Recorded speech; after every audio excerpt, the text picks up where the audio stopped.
He woke up with a memory that wasn't his. You wake in the quiet hours before dawn when the world holds its breath between dreams and daylight. Something stirs in your chest, not quite pain, not quite longing, but a whisper of recognition that shouldn't belong to you.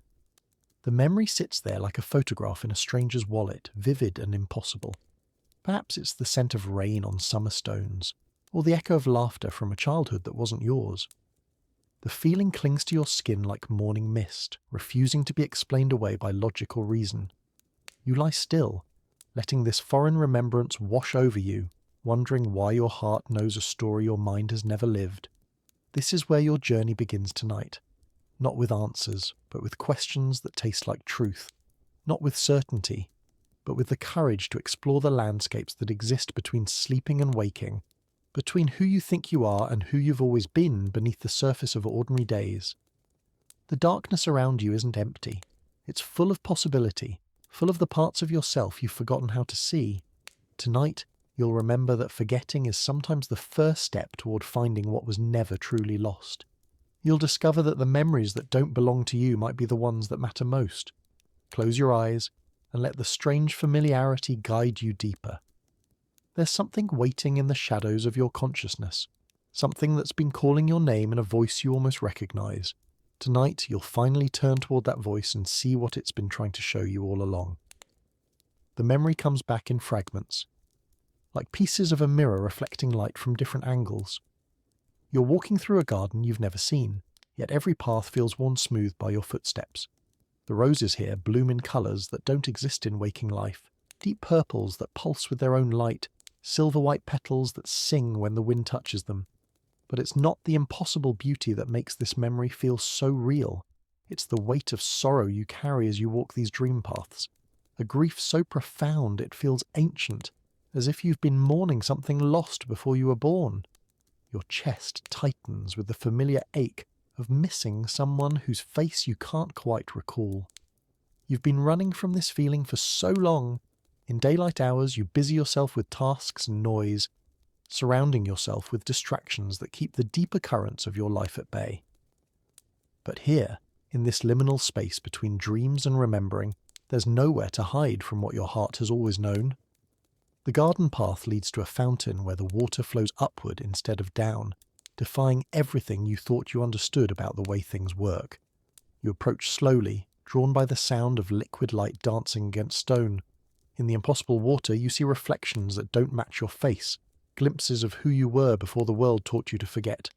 There's a child there, laughing with abandon at something so simple it breaks your heart. There's an older version of yourself, eyes bright with wisdom you haven't earned yet. And there are others, faces that feel like family, though you've never met them. Souls that recognize yours across the vast distances of time and forgetting. You reach toward the water, and the reflections reach back. For a moment, the boundary between you and them dissolves, and you remember what it feels like to be whole. Not perfect, not without pain, but complete in a way that has nothing to do with having all the answers, and everything to do with accepting all the questions. The fountain speaks, though it has no voice you can hear with your ears. Its message flows directly into your understanding, bypassing the part of your mind that needs words to make sense of wonder. It tells you that memories aren't always personal possessions. Sometimes they're gifts passed down through invisible threads that connect every heart that's ever beaten, every soul that's ever sought meaning in the mystery of being alive. You've been carrying the echoes of every person who came before you, their joys and sorrows woven into the fabric of your own experience. The laughter that bubbles up from nowhere, the tears that fall for reasons you can't name, the sudden knowing that fills you when you least expect it, none of it belongs to you alone. All of it is yours by birthright. This is why you sometimes feel homesick for places you've never been, why certain songs can break your heart before you hear the first verse, why you recognize kindness in strangers' eyes, as if you've known them all your life. You're not just one small self navigating an indifferent world. You're part of something vast and interconnected, a note in a symphony that's been playing since the first star learned to shine. The weight of this understanding settles into your bones, not as burden, but as belonging. You've spent so much energy trying to figure out who you are, as if identity were a problem to be solved rather than a mystery to be lived. But standing here beside this impossible fountain, Watching reflections that don't match your face smile back at you with infinite tenderness, you begin to understand that who you are isn't a question with a single answer. You are the child who learned to hide their sensitivity because the world seemed too harsh for such an open heart. You are the dreamer who buried their visions beneath layers of practical concern. You are the lover who closed down after betrayal, the artist who stopped creating after criticism, the seeker who grew tired of searching. And you're also the eternal part that never forgot how to hope, how to wonder, how to see beauty in broken things. All of these selves exist within you simultaneously, not as contradictions to be resolved, but as facets of a jewel too complex for ordinary light to reveal. The memory that woke you this morning, the one that doesn't belong to your personal history, is simply one of these facets catching the light, reminding you that you contain multitudes. You step away from the fountain and find yourself on a different path, one that leads through a forest where the trees whisper secrets in languages you almost understand. The air here tastes of possibility and ancient wisdom, of stories that have been told so many times they've become part of the landscape itself. As you walk deeper into these woods, you begin to notice that you're not alone. Shadows move between the trees, not frightening shadows, but gentle presences that seem familiar despite their mysterious nature. They keep pace with you without intruding, offering silent companionship on this journey into the unknown territories of your own heart. One shadow detaches itself from the others and walks beside you more closely. Though you can't make out its features clearly, something about its presence comforts you in a way that bypasses explanation. It feels like coming home to a part of yourself you didn't know was missing, like finding a key that unlocks doors you didn't know were closed. This shadow companion doesn't speak, but its presence communicates volumes. It reminds you of all the parts of yourself you've learned to push away. The anger you were taught was unacceptable, the sadness you were told to overcome, the fear you were expected to conquer. All the emotions you've tried to exile from your acceptable self walk here with you now, no longer enemies to be defeated, but aspects of your humanity to be understood. You realize that you've been afraid of your own complexity, afraid that if you acknowledged all the contradictory feelings and desires within you, you'd fall apart. But here in this dream forest, surrounded by the gentle shadows of your own disowned aspects, you discover that integration doesn't mean elimination. It means making room for all of who you are, even the parts that don't fit neatly into the story you've told yourself about what kind of person you should be. The path winds deeper, and you notice that the quality of light is changing. It's not getting darker exactly, but the illumination is coming from within things now, rather than falling upon them from above. The leaves glow with soft internal fire, the stones beneath your feet pulse with gentle warmth, and even your shadow companion seems to radiate a quiet luminescence. This is the light of understanding, you realize. Not the harsh glare of judgment that exposes flaws and finds them wanting, but the warm radiance of compassion that sees everything and loves it anyway. Under this kind of light, nothing needs to hide. Even your deepest shames and most carefully guarded secrets can be seen without fear, because this light transforms rather than condemns. The forest opens into a clearing where a small cabin sits beneath stars that seem closer than they should be. Smoke rises from its chimney and spirals that form shapes in the air, symbols and sighs, questions and almost answers that dissolve before you can grasp their meaning completely. The door stands open, warm light spilling from within, and you know you're meant to enter. Inside, the cabin is larger than it appeared from outside, as dream spaces often are. The walls are lined with books whose titles shift and change when you're not looking directly at them, and a fire burns in the hearth with flames that dance in colours you have no names for. In a chair beside the fire sits an old man with kind eyes and a beard that seems to contain starlight. He looks up as you enter, and his smile carries the weight of infinite understanding. Though you've never seen him before, something in his presence feels ancient and familiar, like a story you heard once in childhood and never quite forgot. He gestures to the chair across from him, and you find yourself sitting without conscious decision, drawn by the warmth of the fire and the deeper warmth of being truly seen. "You've been carrying a memory that doesn't belong to you," he says, and his voice is like wind through old trees, like water over smooth stones. But perhaps that's not quite right. Perhaps all memories belong to all of us, in ways we're only beginning to understand. He leans forward slightly, and you notice that his eyes hold depths that seem to go on forever. The unconscious, he continues, is not personal property. It's a vast ocean in which every individual consciousness is just a small island. But islands are connected beneath the water, part of the same fundamental ground. What you experienced this morning, that flash of remembrance for something you never lived, that was your island recognizing its connection to the greater landmass below. The words wash over you like recognition, like finally hearing someone speak a truth you've always known but never had language for. You think of all the times you felt inexplicably moved by art created by strangers, all the moments when another person's joy or sorrow has touched something, deep within you, as if it were your own. You've been swimming in this ocean of shared consciousness your entire life without realizing it. This is why, the old man continues, his voice growing softer as if sharing a secret. Healing is never a solitary endeavor. When you heal one wound within yourself, you heal that same wound wherever it exists in the collective human heart. When you make peace with one shadow, you make it easier for others to face their own darkness. This is the great work, not the perfection of the individual self, but the healing of the whole. The fire crackles between you, and in its flames you begin to see images, scenes from your life, but seen now from this deeper perspective. You watch yourself as a child, learning to hide your sensitivity because tears were met with impatience. You see that child's response not as weakness, but as a necessary adaptation, a way of protecting something precious until the time came when it could be safely revealed again. You see yourself in moments of profound loneliness, believing you are fundamentally different from everyone around you, fundamentally flawed in some irreparable way. But from this vantage point, you can see that your sense of being different was actually your soul's way of calling you toward individuation, toward becoming who you truly are rather than who you thought you should be. The process of becoming conscious, the old man says, watching the flames dance with you, is often experienced as a kind of exile. You begin to see through the collective agreements about what life should be, and this seeing can be terribly isolating. But exile is not the end of the story, it's the middle. The end is return, but return as a different person than the one who left. You think about all the times you felt like you were living someone else's life, going through motions that felt hollow and meaningless. The career that looked good on paper but drained your spirit. The relationships that fit societal expectations but left you feeling more alone than when you were by yourself.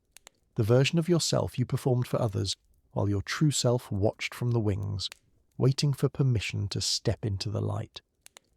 What you call depression, he continues, his voice like gentle rain on parched ground, is often the soul's way of saying no. No to a life that doesn't fit. No to values that aren't yours. No to a pace that doesn't honor your natural rhythms. The darkness isn't pathology, it's information. It's your deepest self telling you that something needs to change. The flames shift and you see different scenes now. Moments when you chose authenticity over approval, when you honored your own needs instead of others' expectations. These memories glow with a different quality of light, warmer and more stable than the flickering illumination of performed identity. In these moments, you can see you are most yourself. In these moments, you are most alive.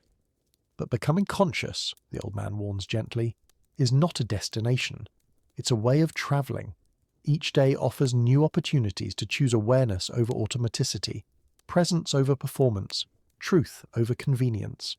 The memory that woke you this morning, that's your psyche preparing you for a deeper level of awakening. The old man reaches into his pocket and pulls out a small, smooth stone that seems to contain its own light. He holds it out to you, and when you take it, it is warm against your palm like a living thing. This is your reminder, he says, that you're never as alone as you believe yourself to be. The wisdom you seek lives within you. The love you crave surrounds you. The peace you chase is here, now, in this very moment of accepting what is. As you hold the stone, images begin to flow through your mind. Not memories this time, but possibilities. You see yourself living with greater courage, speaking your truth even when your voice shakes. You see yourself creating something beautiful, something that serves not just your own expression but touches others' hearts.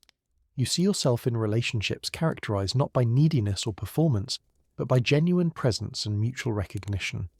These aren't fantasies or wishful thinking. They're potentials that exist within you right now, waiting for the conditions that will allow them to bloom. The stone in your hand pulses gently, as if responding to your heartbeat, reminding you that the power to choose these possibilities lies within your own hands. The great secret, the old man whispers, leaning closer to the fire, is that transformation doesn't require you to become someone different.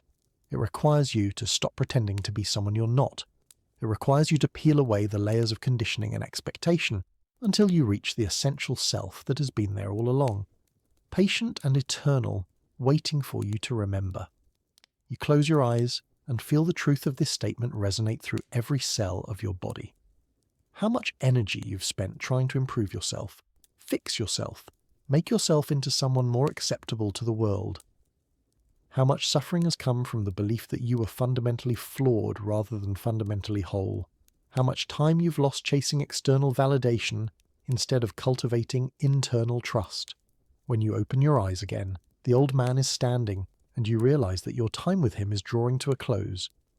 But the sadness you expect to feel at this parting doesn't come. Instead, there's a sense of completion, of having received exactly what you needed. The stone in your hand has become part of you now, its warmth integrated into your own inner light. Remember, he says as he moves toward the door, the goal is not to eliminate suffering, but to find meaning in it. Not to achieve perfection, but to embrace wholeness. Not to escape your humanity, but to inhabit it fully. The memory that brought you here tonight was a gift, your psyche's way of reminding you that you contain everything you need to live authentically. You find yourself alone in the cabin now, but the aloneness doesn't feel empty. It feels full of possibility, pregnant with potential. The fire continues to burn, and in its flames you can see faces, some familiar, some unknown, all connected by invisible threads of shared experience and mutual belonging. You realize that you're looking at the great web of human consciousness, the collective soul of which your individual psyche is both a part and a reflection. As the great Swiss analyst Carl Jung once observed, until you make the unconscious conscious, it will direct your life and you will call it fate. The memory that woke you this morning wasn't random. It was your unconscious mind breaking through the barriers of ordinary awareness to deliver a message. You're ready for a deeper level of awakening. You're ready to stop living as if you were separate from the great mystery of existence and start living as if you were an integral part of it. The stone in your hand pulses again, and you understand that it's time to carry this understanding back with you, back through the dream forest and the impossible garden, back to the world of clocks and obligations and daily concerns. But you won't return unchanged. You'll carry this deeper knowing with you, this recognition that you are both utterly unique and utterly connected, both completely responsible for your own healing and completely supported by forces larger than your individual will. You rise from the chair and move toward the door, pausing for one last look at the cabin that has served as a sanctuary for this inner work. The books on the walls seem to nod their approval, and the fire offers a final dance of farewell. You step outside into the star-filled night, and the path back opens before you, luminous with intention. As you walk, you reflect on what has shifted within you during this journey. The memory that seemed so foreign this morning now feels like a natural part of your expanded sense of self. You understand now that consciousness is not confined to the boundaries of individual identity, that the wisdom and experience of the collective human journey flow through each of us, like an underground river, surfacing when we're ready to receive its gifts. The shadow companions that walked with you earlier emerge again from between the trees, but now you can see them more clearly. They are not separate entities, but aspects of your own psyche that have been waiting patiently for acknowledgement. The anger that protects your boundaries, the sadness that honours what has been lost, the fear that keeps you alive to danger, the joy that connects you to wonder. All of them essential, all of them welcome. The path brings you back to the fountain with its impossible, upward-flowing water. But now you understand why the water defies gravity. It's not bound by the laws of physical reality because it represents something beyond the physical, the eternal movement of consciousness toward greater awareness, the soul's natural tendency to reach toward light and understanding despite the weight of worldly concerns. You cup your hands and drink from this mystical water, and it tastes like starlight and possibility. As it flows down your throat, you feel it awakening every cell in your body, reminding each one of its connection to the whole. You're not just a collection of separate parts struggling to function as a unit. You're a unified being with the capacity for infinite expansion, infinite compassion, infinite understanding. The garden around you seems more vivid now, the impossible colours more real than real. You understand that this is what happens when you stop filtering experience through the narrow lens of conditioned perception and start seeing with the eyes of the soul. Beauty becomes overwhelming because you're finally equipped to receive it fully. Love becomes a tangible force because you're no longer protecting yourself from its transformative power. You walk among the roses that sing when the wind touches them, and their song becomes part of your own inner music. You're no longer a visitor in this garden of consciousness. You're a gardener, tending the flowers of your own awakening. Each insight you integrate becomes a new bloom. Each shadow you embrace becomes fertile soil for further growth. The path leads you to the edge of the garden, where a gate stands open to the ordinary world, but you pause before passing through, taking one last moment to absorb all that has transpired on this inner journey. You place your hand on your heart and feel the steady rhythm that connects you to every other heart that beats. You feel the stone's warmth still pulsing in your palm, your talisman of remembrance. I am not who I thought I was, you whisper to the dawn air. I am not separate. I am not broken. I am not alone. I am part of something vast and meaningful, and that something lives within me as much as I live within it. The words feel like a vow, a commitment to living from this deeper understanding rather than from the surface concerns that have driven so much of your life until now. As you step through the gate, the garden doesn't disappear. It recedes into the background of your awareness, accessible whenever you need to remember who you truly are beneath all the roles and identities you wear in the world. The memory that brought you here becomes integrated into your sense of self, no longer foreign but familiar, no longer concerning but comforting. You're back in your bed now, in the quiet hours before dawn, but everything has changed. The room looks the same, but you see it with different eyes. The ordinary objects around you, the dresser, the window, the clothes hanging in the closet, all seem to glow with quiet significance. They are not just things, but participants in the grand mystery of existence, each one playing its part in the vast symphony of being. The memory that woke you feels different now too. Instead of an intrusion, it's a gift. Instead of confusion, it brings clarity. You understand that your psyche was preparing you for this expansion of consciousness, this recognition that individual identity is just the tip of an iceberg whose massive base extends into the collective unconscious of all humanity. You lie still, savouring the peace that comes from no longer fighting yourself, no longer trying to be someone other than who you are. The parts of yourself you've spent so much energy rejecting, your sensitivity, your complexity, your need for meaning and depth. These are not flaws to be corrected, but gifts to be honoured. They are what make you capable of this kind of awakening, this journey into the deeper waters of human experience. As Jung understood so clearly, the privilege of a lifetime is to become who you truly are. This doesn't mean becoming perfect or achieving some idealized version of yourself. It means stripping away the layers of conditioning and expectation to reveal the essential self that has been waiting beneath all along.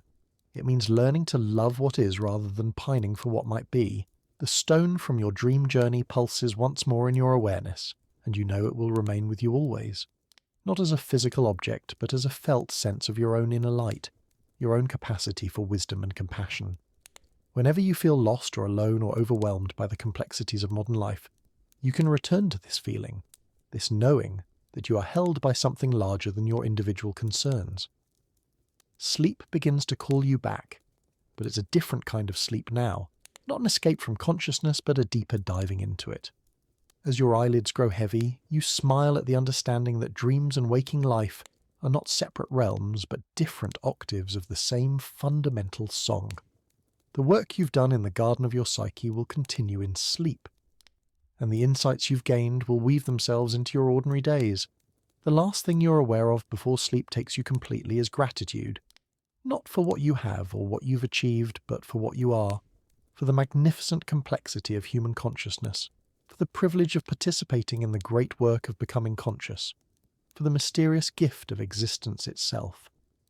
In the days that follow, you notice subtle changes in how you move through the world. You're less reactive to others' moods, less desperate for approval, less afraid of your own emotional responses.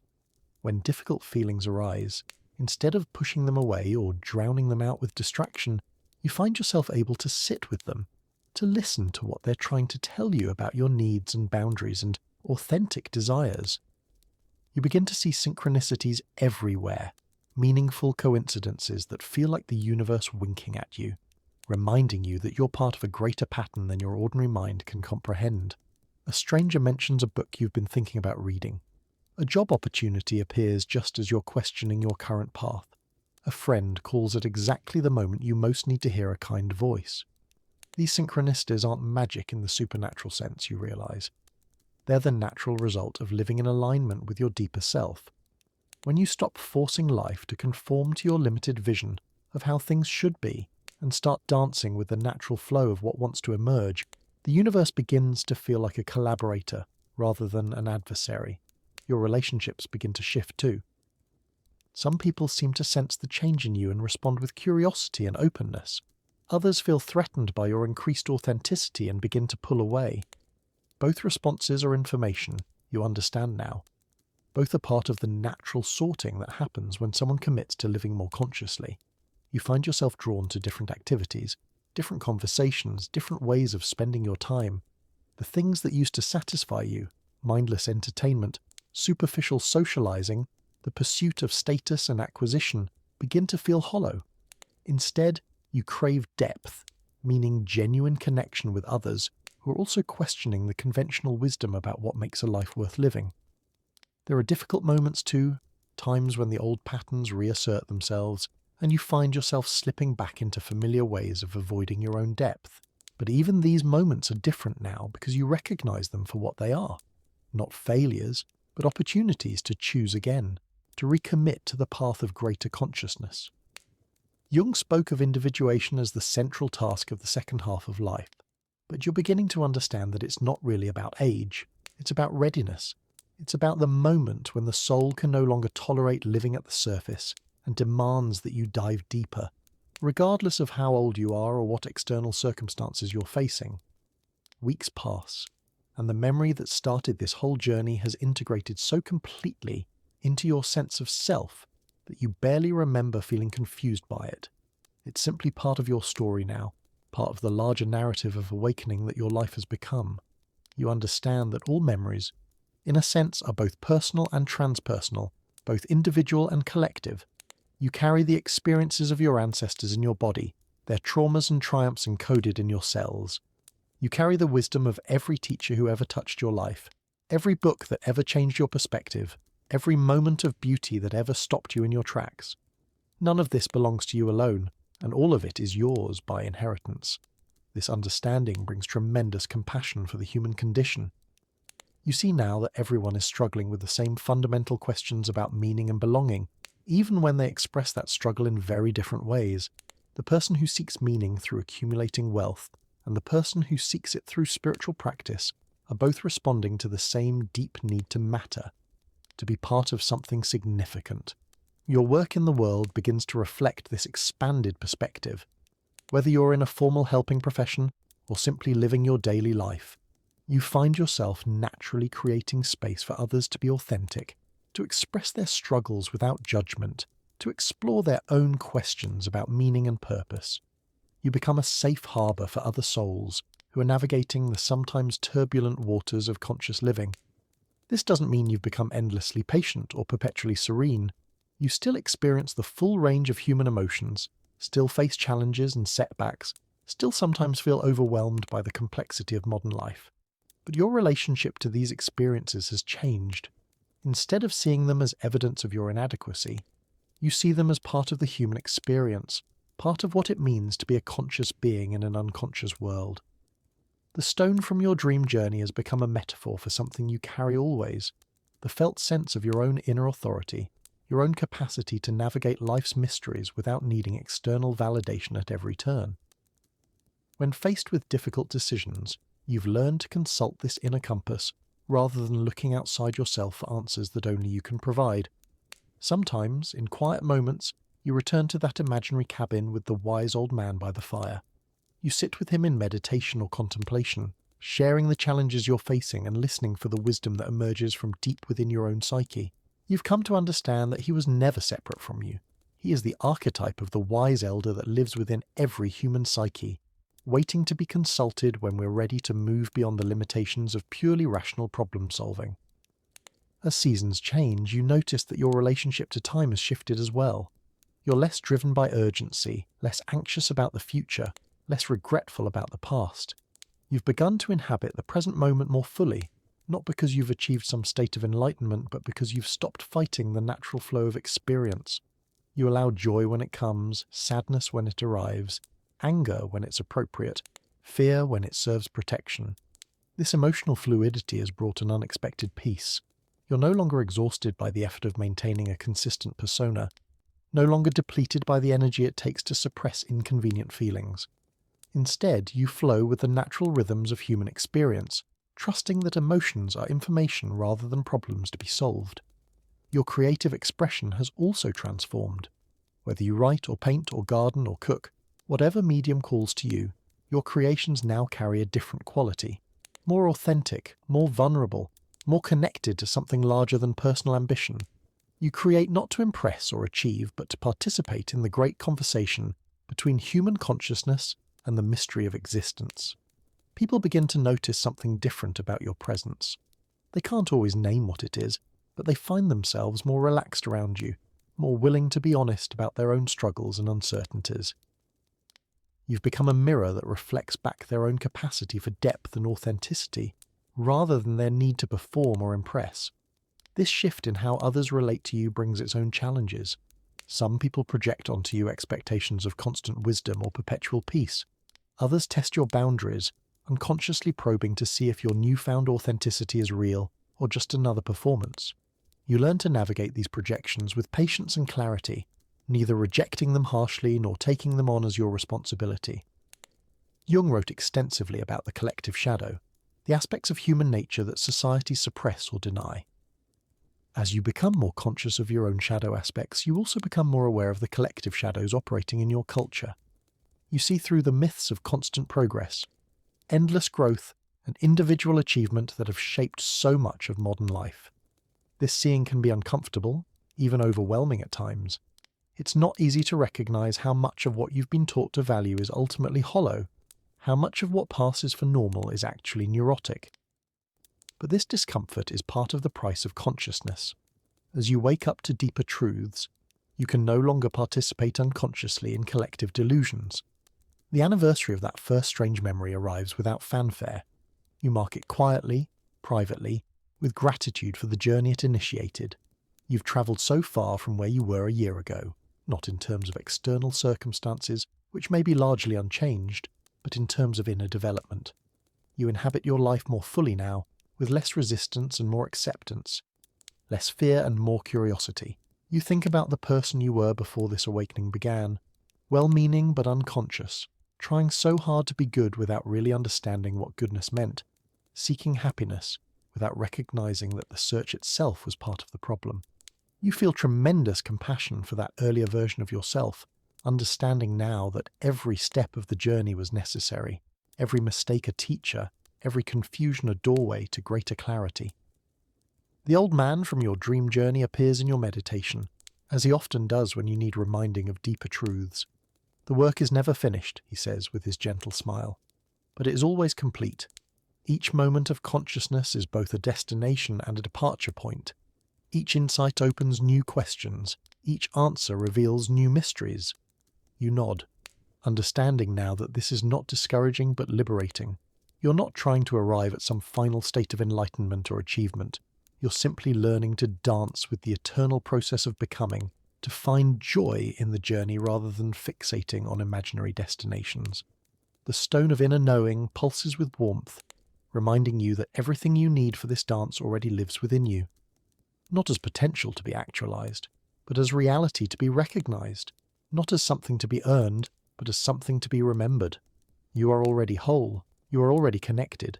You are already enough. As Jung observed with such profound insight, your vision becomes clear when you look into your heart.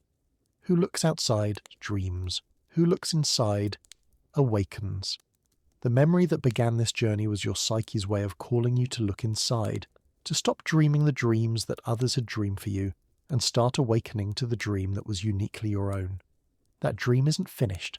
It will continue to unfold for as long as you draw breath, each day offering new opportunities to choose consciousness over automaticity, authenticity over performance, love over fear.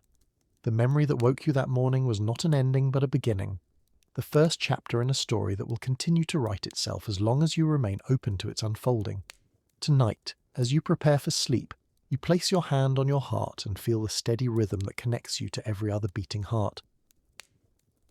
You think of all the other souls who are somewhere on their own journey of awakening, some just beginning to question the stories they've been told about what life should be, others deep in the difficult middle passages of transformation, still others emerging into greater clarity and compassion. You send silent blessing to all of them, knowing that in the invisible realm where consciousness touches consciousness, your growth supports their growth, their healing supports your healing. This is the great web of interconnection that Jung called the collective unconscious, not a theory but a lived reality, not a concept but an experience of fundamental belonging. The room around you settles into darkness, but you feel no darkness within. The light that you discovered in that dream garden has become part of your ordinary awareness now, illuminating not just your understanding, but your very being. You're no longer someone who occasionally touches wisdom. You're someone in whom wisdom lives and moves and has its being. Sleep approaches with the promise of dreams that will continue the work of integration, of weaving together conscious insights with unconscious wisdom. You welcome whatever images and symbols want to emerge, trusting now that your psyche is your ally in the great work of becoming whole. Every dream is a gift, every nightmare a teacher, every symbol a key to unlock deeper understanding. As consciousness fades into the vastness of sleep, your last thought is not a thought, but a feeling. Profound gratitude for the gift of being human, for the privilege of participating in the universe's journey toward greater awareness. You're both a drop in the ocean and the entire ocean in a drop, both utterly insignificant in the cosmic scheme and absolutely essential to the whole. The memory that started this journey pulses one last time in your awareness, no longer foreign but familiar, no longer confusing but clarifying. It has served its purpose, delivered its message, opened the door it was meant to open. Now it rests peacefully in the vast library of your integrated experience, available whenever you need, reminding of who you truly are beneath all the roles and identities you wear in the world. In the morning, you will wake as someone who has been fundamentally changed by the courage to explore the depths of your own being.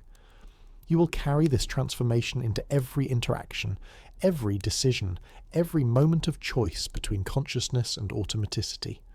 You will live as someone who knows that individual healing is inseparable from collective healing, that personal awakening is a gift not just to yourself, but to every life you touch. The dawn light filters through your window now, soft and golden, carrying with it the promise of a new day lived from this deeper understanding.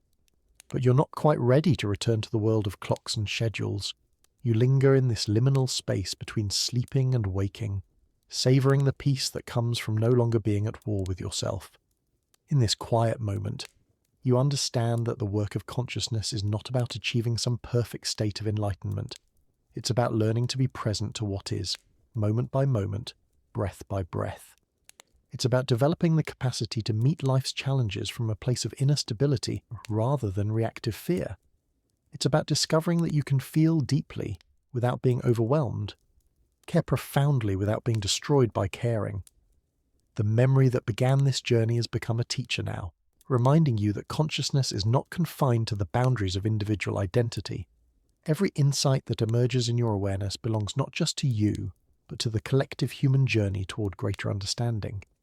Every moment of compassion you experience makes compassion more available to others. Every fear you transform with love transforms fear itself. You rise slowly, carrying the wisdom of the night journey with you into the day. The ordinary objects in your room, the coffee cup, the mirror, the clothes in your closet, seem infused with new meaning. They are not just things, but participants in the sacred drama of conscious living. Through them, the universe experiences itself from your unique perspective. As you prepare for the day ahead, you move with greater intentionality. Each action becomes a small ceremony of presence. Brushing your teeth becomes an opportunity to honor the body that carries your consciousness. Choosing what to wear becomes an expression of how you want to show up in the world. Making breakfast becomes a meditation on nourishment and gratitude. The world outside your window looks the same as it did yesterday, but you see it with different eyes. The trees understand something about patience that you're just beginning to learn. The birds know something about freedom that has nothing to do with external circumstances. Even the concrete and steel of human construction seem less alien now, more like attempts to create beauty and shelter in a world that often feels chaotic and uncertain. You think about the people you'll encounter today, colleagues, friends, strangers in passing, and you wonder how many of them are secretly longing for the kind of authenticity you've begun to cultivate. How many are tired of performing happiness while feeling empty inside? How many are yearning for conversations that go deeper than weather and weekend plans? How many are waiting for permission to be real? Your presence in the world has become an invitation to that realness, not through preaching or teaching, but simply through being someone who has stopped pretending that surface living is enough. Others sense this in you, even when they can't name what it is. They find themselves sharing things they don't usually share, asking questions they've been afraid to ask, revealing vulnerabilities they've learned to hide. This is how consciousness spreads, not through argument or persuasion, but through example. As Jung knew so well, the privilege of a lifetime is to become who you truly are. When someone witnesses authentic being, it awakens the possibility of authenticity within themselves. Your healing becomes an invitation for their healing. Your awakening becomes a catalyst for their awakening. But this influence is subtle, not dramatic. You're not trying to change anyone or convince them of anything. You're simply living from your truth and trusting that truth recognizes truth, that consciousness calls to consciousness across all the artificial barriers that seem to separate us. Sometimes the impact is immediate and obvious. More often, it's a seed planted in fertile ground, taking root in its own time and season. You've learned to trust this process, to believe that your authentic presence matters even when you can't see direct results. Every moment of choosing love over fear, awareness over automaticity, depth over surface, sends ripples through the collective human psyche in ways you may never fully understand. This is enough. This is more than enough. This is everything. As weeks turn into months, you begin to notice patterns in how consciousness expresses itself through your daily life. Challenges that once would have thrown you into reactivity now feel like opportunities to practice presence. Conflicts that once would have triggered old wounds now become chances to communicate from clarity rather than defensiveness. Disappointments that once would have left you feeling victimized now inspire curiosity about what wants to emerge next. This doesn't mean you've become immune to difficulty or pain. You still feel the full spectrum of human emotion, still face setbacks and losses, still sometimes feel overwhelmed by the complexity of being alive in this particular moment in history. But your relationship to these experiences has fundamentally shifted. Instead of seeing them as problems to be solved or enemies to be defeated, you see them as part of the curriculum of conscious living. Jung spoke often about the necessity of suffering in the process of individuation, not suffering for its own sake, but suffering that serves transformation. When you try to avoid all discomfort, you also avoid the growth that comes from learning to navigate discomfort skillfully. When you try to control all outcomes, you miss the wisdom that emerges from surrendering to forces larger than your individual will. The memory that started this journey has taught you something crucial about receptivity. It came to you unbidden, carrying information you didn't know you needed, opening doors you didn't know were closed. This taught you to stay open to the unexpected, to remain curious about experiences that don't fit your existing categories of understanding, to trust that your psyche often knows what you need before your conscious mind catches up. This receptivity has become a way of life now. Instead of approaching each day with a rigid agenda, you hold your plans lightly, remaining available to the opportunities and insights that want to emerge. Instead of insisting that life conform to your expectations, you dance with what actually shows up, finding meaning in the improvisation rather than lamenting the deviation from your script. This shift from control to collaboration with life has brought unexpected gifts. Synchronicities multiply when you stop forcing outcomes and start flowing with natural rhythms. Creativity flourishes when you stop trying to manage every variable and start trusting the process of inspiration. Relationships deepen when you stop performing and start revealing your authentic self, shadows and light together. The seasons change, and with them your understanding of cycles deepens. you begin to see that consciousness, like nature, moves in rhythms of expansion and contraction, growth and rest, clarity and confusion. There are times when insights flow like spring water, and times when you feel as if you're walking through fog. Both are necessary, both are sacred. During the expansive times, you drink deeply from the well of understanding, storing up wisdom for the more challenging periods ahead. During the contractive times, you practice patience and self-compassion, trusting that this too is part of the journey. You've learned that trying to maintain a constant state of clarity or peace is like trying to keep a flower always in bloom. It goes against the natural order of things. This acceptance of natural rhythms has brought tremendous relief. You no longer judge yourself harshly when you feel confused or uncertain. You no longer panic when old patterns reassert themselves temporarily. You understand now that consciousness is not an achievement to be maintained, but a practice to be renewed, moment by moment, choice by choice. The wise old man from your dream journey appears often in your meditations now, reminding you of truths you sometimes forget in the midst of daily life. Progress, he tells you with his gentle smile, is not linear. It spirals. You revisit the same themes at deeper levels, like climbing a mountain where each switchback offers a new view of the same landscape. This understanding helps you appreciate how far you've come, while remaining humble about how much further there is to go. Each spiral of development brings new challenges, new opportunities to embody what you've learned, new invitations to love more deeply and live more authentically. The journey never ends, but it's no longer exhausting because you're no longer trying to arrive at some final destination. Instead, you've learned to find joy in the traveling itself. Each day offers new chances to practice presence, new opportunities to choose consciousness over automaticity, new moments to experience the profound interconnectedness that underlies all apparent separation. This practice has become not a burden, but a privilege, not work, but play, not obligation, but celebration. Jung's insight echoes through your understanding. The meeting of two personalities is like the contact of two chemical substances. If there is any reaction, both are transformed. Every encounter, every conversation, every moment of genuine connection changes you in some small way. You're not a fixed entity moving through a static world, but a dynamic process continuously shaped by and shaping the field of consciousness in which you participate.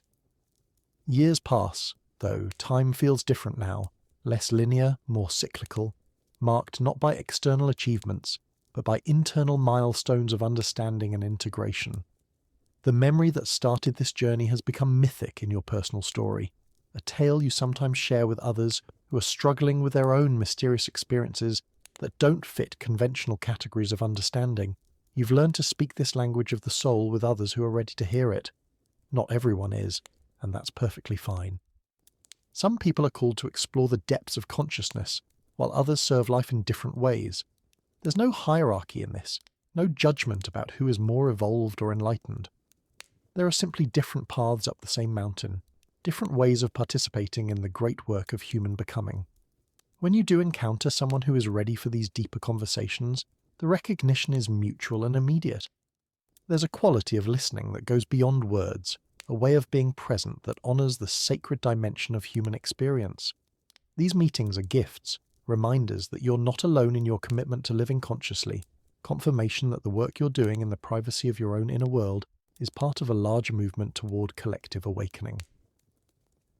You've also learned to find meaning in the more ordinary encounters, the brief exchange with a cashier, the moment of eye contact with a stranger on the street, the simple act of holding space for someone who is struggling. Every interaction carries the potential for mutual recognition, for the kind of human connection that reminds us that beneath all our apparent differences, we share the same fundamental longings for love, meaning, and belonging. The stone from your dream journey has become so integrated into your being that you rarely think of it consciously anymore. But its presence is felt in the steady confidence with which you navigate uncertainty, the quiet authority with which you speak your truth, the gentle compassion with which you meet both your own and others' imperfections. It has become part of your internal compass, pointing always toward what is most real and most essential. This inner authority doesn't make you rigid or dogmatic. If anything, it makes you more flexible, more curious, more willing to question your own assumptions. When you trust your own capacity for wisdom, you don't need to defend your beliefs against all challenges. You can remain open to new information, new perspectives, new ways of understanding without feeling threatened by the possibility that you might need to revise your current views. In quiet moments, you sometimes return to that impossible garden where this journey began, walking again among the roses that sing and drinking from the fountain that flows upward. But now you understand that this garden was never separate from your ordinary world. It was always here, available in every moment when you choose to see with the eyes of wonder rather than the eyes of habit. The magic wasn't in the garden itself, but in your willingness to believe that magic is possible, that reality extends far beyond what can be measured and categorized and controlled.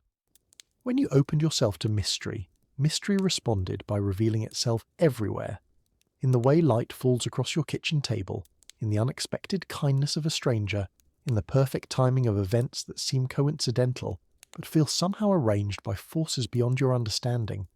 This doesn't mean you've become credulous or lost your capacity for critical thinking. You've simply learned to hold space for both rational analysis and intuitive knowing, both scientific understanding and mystical experience. The universe is large enough to contain all of these ways of knowing. Human consciousness is complex enough to access all of these different modes of perception. Jung understood this integration as essential to psychological wholeness. He saw the split between rational and intuitive, scientific and spiritual, individual and collective as symptoms of a fragmented consciousness that creates suffering for individuals and societies alike. The work of healing involves not choosing one side over the other, but finding ways to honor all aspects of human experience as valid and necessary. Your life has become a daily practice of this integration. You use your rational mind to navigate practical concerns while remaining open to the guidance that emerges from deeper levels of awareness. You honor your individual needs and desires while recognizing your fundamental interconnection with all life. You embrace your unique perspective while remaining humble about the limitations of any single point of view. This both-and approach to life has brought tremendous richness to your experience. Instead of living in a flat, one-dimensional world where everything must be explained and categorized, you inhabit a multi-dimensional reality where mystery and meaning dance together in endless variations. Every day brings new opportunities to discover beauty in unexpected places, wisdom in unlikely sources, love in forms you never imagined. The memory that brought you to this understanding continues to be a source of wonder. You've long since stopped trying to explain it in conventional terms, stopped needing it to make sense according to ordinary logic. It simply is, a gift from the depths of consciousness, a reminder that you are far more than you appear to be on the surface, an invitation to live from the deepest truth of who you are. As your understanding deepens, you begin to see patterns in the stories others share about their own moments of breakthrough and awakening. The details differ, but the structure is often similar, a disruption of ordinary perception, a glimpse of something beyond the conventional understanding of reality, a period of integration that gradually transforms how they relate to life itself. Some people have these experiences through meditation or prayer, others through art or music, still others through encounters with nature or profound loss or unexpected love. The catalyst matters less than the willingness to let the experience change you, to allow it to crack open your assumptions about what's possible and invite you into a larger way of being. You've become skilled at recognizing when someone is in the early stages of their own awakening process. There's a particular quality of confusion mixed with excitement, of feeling simultaneously lost and found, that characterizes these liminal moments. When you encounter someone in this state, you offer gentle presence rather than advice, understanding that their psyche knows what it needs even when their conscious mind feels overwhelmed by the implications of their experience. Sometimes you share your own story, carefully, sensitively, only when you sense it might be helpful. You've learned that timing is everything in these conversations. Too early, and your words might be dismissed as fantasy or wishful thinking. Too late, and they're no longer needed because the person has found their own way to understanding. When the timing is right, though, your story becomes a bridge for others, a way of saying, you're not crazy, you're not alone, and what you're experiencing has meaning even if you can't fully grasp it yet. This simple validation can be transformative for someone who is struggling to integrate experiences that don't fit into conventional categories of understanding. Through these conversations, you've come to appreciate the immense courage it takes to embark on the journey of consciousness. It would be so much easier to stay asleep, to accept the stories you've been told about what life is and what's possible.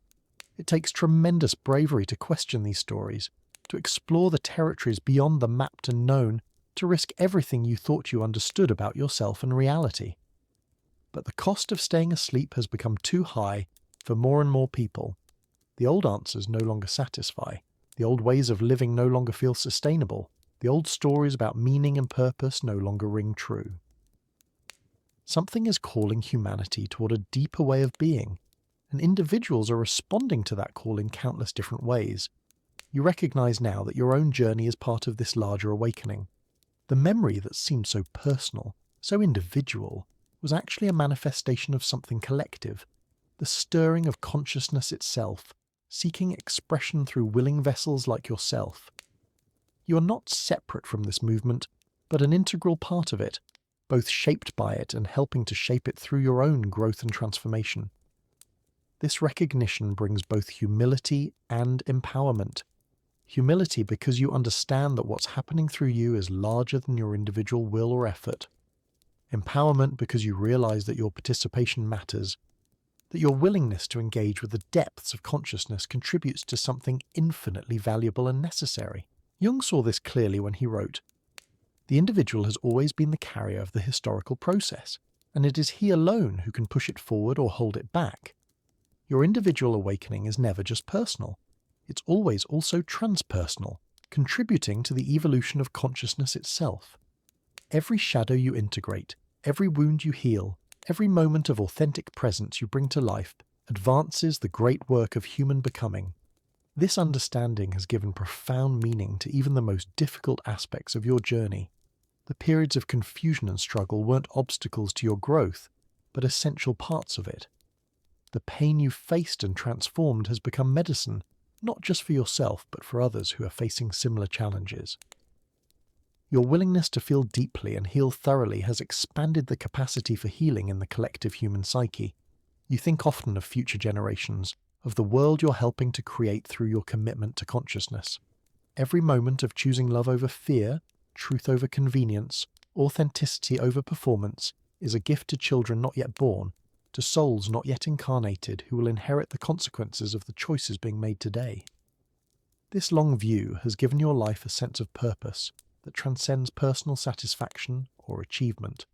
You're not just living for yourself, but for the continuity of consciousness itself, for the possibility that humanity might learn to live more wisely and compassionately on this beautiful, fragile planet we all share.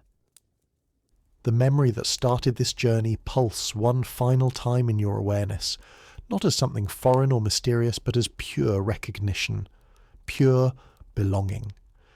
You understand now that it was never about the content of the memory itself, but about what it awakened in you. The recognition that consciousness is far more vast and mysterious and interconnected than you had ever imagined.